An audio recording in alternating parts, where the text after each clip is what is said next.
एका उच्च कोटीच्या भावदशेला प्राप्त झालेली गवळण. महाराज तिला म्हणतात घरी जा. ती म्हणते माझं चित्त श्री हरीने हरण केलंय. हरिणे माझे हरिणे चित्त भारवित्त विसरले. आता व्यवहार माझ्या डोक्यातला संपलाय. अशा स्थितीमध्ये मी घरी कशी जाऊ? आता कैसी जाऊ घरा नोहे बरा लौकिक. लोक मला नावं ठेवतील. कारण घरी गेलो आणि काम जर व्यवस्थित झालं नाही तर लोक म्हणतात डोकं कुठं ठेवलंस तू? डोकं खराब झालं का? डोकं बधीर झालं का? घरातलीच माणसं सुरुवात करतात. मग माझ्याच्यानं व्यवहार नीट होणार नाही, मला नाव ठेवतील. माझी विनंती महाराज, माझं मन माझ्याकडे राहिलेलं नाही हे फक्त तुम्हाला कळालं आहे. माझ्या अवस्थेबद्दल तुम्ही बाहेर सांगू नका. पारखी असे सांगता गोष्टी घरची कुटी खातील. महाराज म्हणतात नको काळजी करू, तू का म्हणे निवांत राही, पाहिले पाही परतोनी, असा या गवळणीचा भाव आहे. याच्यावर विशेष चिंतन करण्याचं आपण काम करू. विठ्ठल विठ्ठल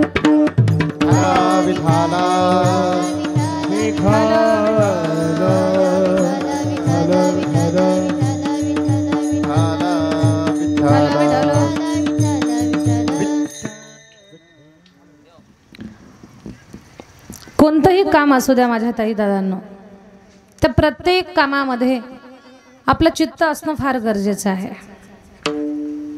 जवळी नाही चित्त काय मांडी येले प्रेत. नामस्मरण करतो ना आपण, तर त्या नामस्मरणामध्ये देखील आपलं चित्तच असावं लागतं. नाही तर उगीच माळावर ना माळा फिरवायच्या, किती जप झाला म्हणे सांगताच येणार नाही. बरं जप तर कुणाकुणाचा चालू असतो, रामकृष्ण हरी रामकृष्ण झाला का ग चहा? म्हणजे चहा मागताय का जपात चित्त आहे हे आपल्यालाच कळत नाही. काही लोक ज्ञानेश्वरीचं पारायण करतात. ओम नमो जियाद्या वेद प्रदीपाध्याय, हातामध्ये पाळण्याची दोरी, जो बाळा जोरे जो, हे चालू झालं. दुसरी गोष्ट, काही लोक आंघोळ करताना हरिपाठ करतात. आणि खरं सांगते मी तुम्हाला, एखाद्या गोष्टीचा आपण अट्टहास केला, एखाद्या गोष्टीची खूप आपण जाणीवपूर्वक स्वतःला सवय लावून घेतली चांगल्या गोष्टीची, तर खरंच आपल्या जीवनामध्ये चांगलं होतं. हरिपाठाचा विषय निघाला म्हणून एक महत्त्वाचा आणि मोलाचा मुद्दा तुम्हाला सांगून जाते. कदाचित कुणाचं कल्याणही होईल त्याच्यामध्ये. एका गावामध्ये भागवत कथा चालू होती. भागवत कथा ऐकायला सारं गाव येत होतं. पण कथाकार एका दुकानदाराच्या घरी थांबलेले होते. ते दुकानदार काही कथा ऐकायला येत नव्हते. महाराज रोज म्हणायचे की आज कथाकार नाही काले, दुकानदार नाही काले कीर्तन ऐकायला, कथा ऐकायला. बाईनं हट्टच धरला. बंटीचे पप्पा, महाराज रोज तुमची आठवण काढताना तुम्ही काही कथेला येत नाही, चला बरं कथेला.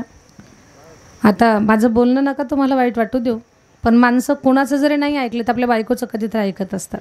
कधीतरी म्हणते मी, एवढं तुम्हालाही टेन्शन देत नाही. नारी सकल नर विबस गोसाई, नाचही नट मरकटकी नाही. नारी सकल नर बिबस गोसाई, नारी सकल नर बिबस गोसाई, नाचही नट मरकटकी नाही, नाचही नट मरकटकी नाही. श्री राम जय राम जय जय राम, श्री राम जय राम जय जय राम. नारी सकल नर विवस गोसाई, नाचही नट मरकटकी नाही. कुणाचं जरी नाही ऐकलं तर बायकोचं ऐकत असतात. मी आपल्या दिग्रसमधलं काही सांगत नाही, आमच्या तिकडचं सांगते. तिकडं गेलं की तुमचंच सांगणार, हे ठरलेलं आहे. तर त्या गृहस्थांना ऐकलं बायकोचं. आज येतो बघ कथेला. कथा खूप भावली त्या माणसाच्या मनाला.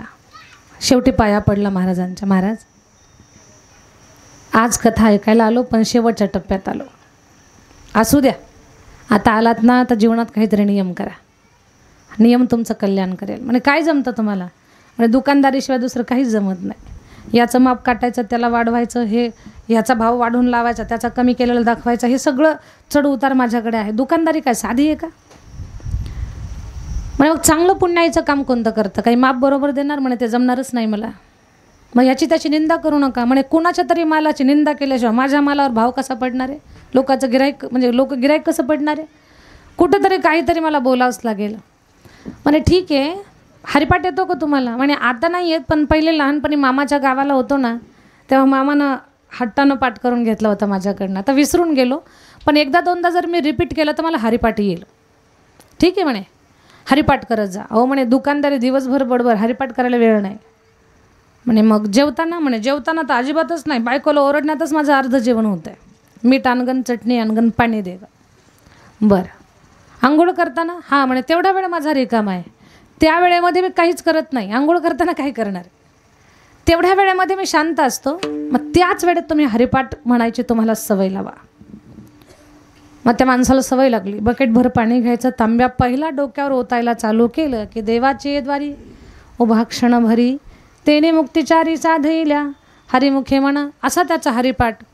पहिला टप्पा, दुसरा टप्पा, तिसरा टप्पा, पूर्ण ज्ञानदेवाप्रमाणे शेवटचा तांब्या डोक्यावर घेतला की ज्ञानदेवाप्रमाणे निवृत्तीदेवी ज्ञान समाधी संजीवन हरिपाठ. त्याचा नित्यक्रम चालू झाला. आता एवढी त्याला सवय झाली, एवढी सवय झाली, बकेट पाहिलं की हरिपाठ चालू व्हायचा. याचा डोक्यावर तांब्यात पाण्याचा तांब्या ओतला की हरिपाठ चालू. शेवटच्या तांब्याला ज्ञानदेवाप्रमाणे. शेवटी शरीर थकलं त्याचं. तर शरीराला धर्म आहे ना, थकणार आहे, ते सुकणारे, जीर्ण होणारे, सुरकुत्या पडणारे, दात पडणारे, याचा स्वतःचा धर्म आहे. शरीर थकलं, कंठ बंद झाला, तोंडातून शब्द फुटेना, आणि शेवटच्या टप्प्यामध्ये आता पोरांना वाटलंय आता आपलं म्हातारं गेला, त्याला 4 दिवसापासून आंघोळच नाही. मग आता शेवटची आंघोळ तरी घालू. नाडी चालू आहे का मंद श्वास चालू आहे असं कोणालाच काही कळेना. शेवटची आंघोळ घालायची पोरांनी बसवलं. बकेटला तांबा भरून पाणी घेतलं बकेटमधलं. जसं डोक्यावर पाणी ओतलं, बंद पडलेलं तोंड म्हाताऱ्याचं, सवय लागलेली त्या देहाला, शरीराला, चालू देवाची द्वारी उभा क्षण भरी, डोळे उघडे नाही, श्वास मंद झालेला, पण आपोआप हरिपाठ तोंडातून बाहेर पडायला लागला. आणि शेवटचा तांब्या ज्ञानदेवाप्रमाणे निवृत्तीदेवी ज्ञान आणि समाधी संजीवन. जागेवर म्हातारं शांत झालं. पुन्हा ते बोललंही नाही, काहीच नाही. शेवटची अगदी ती घटना त्याच्या जीवनातली. आता मला सांगा, हरिपाठ म्हणून जर श्वास सोडला असेल तर तो माणूस कुठे जाणार? भगवंताच्या दरबारामध्ये. मग हे कल्याण साधण्यासाठी तुम्ही कुठल्या तरी चांगल्या सवयी स्वतःला लावून घेणं आणि त्या गोष्टी आपल्यामध्ये स्वतःमध्ये उतरवणं फार गरजेचं. वरवरच्या गोष्टी करायच्या नाही. जे काही करताय तुम्ही ते चित्त लावून करा, त्याच्यामध्ये एकाग्र व्हा. जसं हे आजोबा, हे म्हातारं, हा दुकानदार हरिपाठामध्ये तेवढाच काळ दिवसभर तो करत होता का? नाही. दिवसभर त्याचा जे उद्योग चाललाय तोच होता. पण ज्या काळात डोक्यावर पाणी पडत होतं आणि तोंडातून हरिपाठ बाहेर पडत होता, तर प्रत्येक धारेला तो हरिपाठाशी एकाग्र झालेला होता. बकेटभर पाण्यात त्याचा पूर्ण 28 अभंगाचा हरिपाठ पूर्ण व्हायचा, पण तो एकाग्र झाला. याचा अर्थ काय आहे? कोणतीही धार्मिक क्रिया तुम्ही करा, पण त्याच्यामध्ये तुम्ही एकाग्र होणं फार गरजेचं आहे. नाही तर गेलात काशीला, गेलात त्रिवेणी संगमला, गेलात तुम्ही रामेश्वरमला, हरिद्वारला, जगन्नाथपुरी, द्वारकाधाम, तीर्थावर गेलात, पण तिथे जाऊ नाही त्या तीर्थात तुमचं चित्त नसेल तर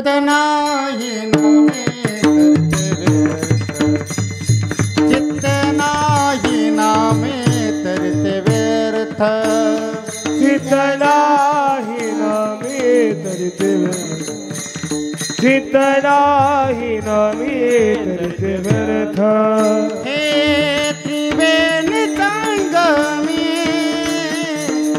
नाना तीर्थे भ्रमी, चित्ते नाही नामे, चित्ते नाही नामे तरत त्रिवेणी संगमी नाना तीर्थे भ्रमी, चित्त नाही नामी, चित्त नाही नामी तरते व्यर्थ व्यर्थ. त्रिवेणी संगमी नाना तीर्थे भ्रमी, चित्त नाही नामी तर ते व्यर्थ. तुम्ही एखादी धार्मिक क्रिया करताय, पण त्याच्यात जर तुमचं चित्त नसेल तर त्या गोष्टीचं पाहिजे ते फळ आपल्याला मिळणार नाही. मग आपलं चित्त कुठे लागावं? तर भगवंताकडे चित्त लागावं. कसं लागावं? जसं गोपिकांचं लागलं होतं. माझ्या बोलण्याकडे लक्ष द्या. अशी काही सुंदर मी गोपिकांची उदाहरणं तुम्हाला सांगणार आहे. तुमचं मन भरून जाईल. आपलं चित्त ईश्वराकडे कसं लागावं?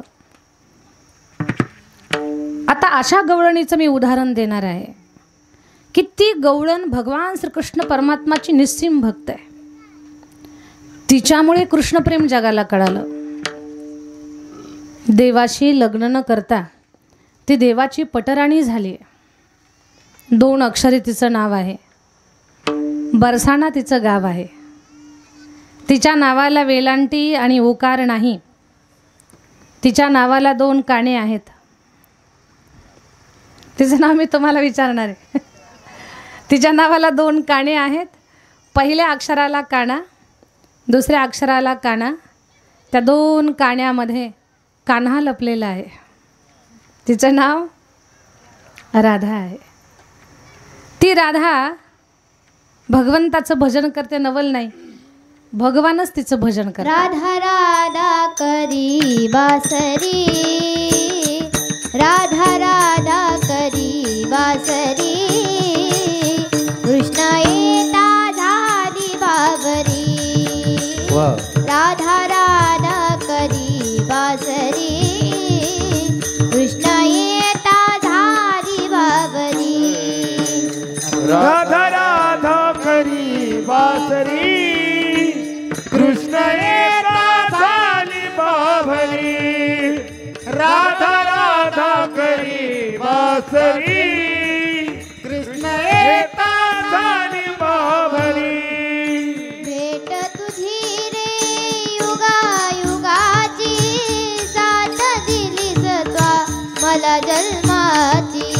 भेट तुझी रे युगा युगाची, साथ दिलीस त्वा मला जन्माची. मिलनाच्या शांतरी, मिलनाच्या शांतरी, कृष्ण येता झाली बाबरी. राधा राधा करी बासरी, कृष्ण येता झाली राधा राधा करी बासरी, कृष्ण येता झाली बाभरी.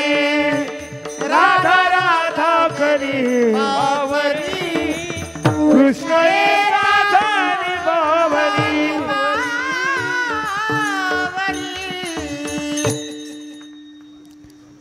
राधा अशी भक्त आहे, ती भगवंताचं भजन करते, नवल नाही. भगवानच तिचं भजन करतात. अशी राधा राणी एका डेऱ्यामध्ये दह्याचं घुसळण करत होते. आणि तुम्हाला सांगते बरं, तुम्हाला सांगते, तुम्ही काही कुणाला सांगू नका. खरंच राधा अशी भक्त आहे, म्हणजे ती भगवंतावर प्रेम करते, नवल नाही. भगवंताचं सुद्धा असीम प्रेम राधेवरती आहे. ज्या वेळेला 7 वर्षाच्या श्रीकृष्णानं करंगळीवरती गोवर्धन घेतला, बरोबर ना, तर सगळं गोकुळ आनंदात होतं, कृष्णाचा जय जयकार करत होतं. पण यशोदामाई टेन्शनमध्ये होती. तुम्ही म्हणाल कसं काय? तर यशोदामाई देवाला प्रार्थना करत होती, म्हणे, देवा सगळं गोकुळ आनंदात आहे, माझी विनंती आहे असं सगळ्यांना सुरक्षित ठेव. अजून कोण अडचणीमध्ये आहेत त्यांना इथं आश्रयाला येऊ दे, पण राधेला काही इथं येऊ देऊ नको. कोणीतरी विचारलं, आई का गं राधेला येऊ देऊ नको? तर सांगितलं यशोदामाईनं, एकदा माझा कृष्ण दूध काढत होता, चरवी गच्च भरली होती दुधानं, ती उचलून फक्त बाजूला ठेवायची. तेवढ्यात राधा दिसली. याच्या हातातली दुधाची भरलेली चरवी सटकली, भांड सटकलं. जर राधेला पाहिल्यावर दुधाचं भांड सटकलं, आणि जर राधा इथं आली, जर पर्वत सटकला, जर पर्वत सटकला तर एकही गोकुळातला माणूस जिवंत राहणार नाही. म्हणून भगवान राधेला इथं येऊ देऊ नको. आदर्श घ्यावा आपण, समर्पण काय असतं हे शिकावं. एवढं सुंदर प्रेम राधाकृष्णाचं की ज्या प्रेमामध्ये कुठली विकृती नाही, वासना नाही आहे, स्वार्थ नाही, लोभ नाही, निर्विकार असं प्रेम राधा राणीचं. पुढे सरका तुम्ही, पुढे पुढे सरकून बसा. या इथं जवळ या, इथं अलीकडे या, इकडून या.